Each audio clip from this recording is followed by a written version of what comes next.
So in this Fotor tutorial video, I'll be showing you guys how to edit image transparency here on Fotor. So once Fotor is on your screen, I'm going to go and just add a photo for this demonstration. I'll use a photo right here.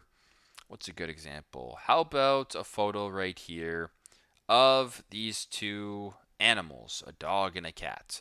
If you wanted to make the image more or less transparent, press on the image right here, go to where it says transparency. And right now it's not transparent at all, but if you wanted to make it perhaps a little bit more see-through and more of like a background like that, you can kind of adjust it this way. You can make it completely transparent or a little bit or anything in between. And you can just kind of slide the bar anywhere you want. So pretty simple, pretty straightforward. That's how you guys can adjust or edit image transparency here on Fotor. Thanks again for watching, and I hope this video helps.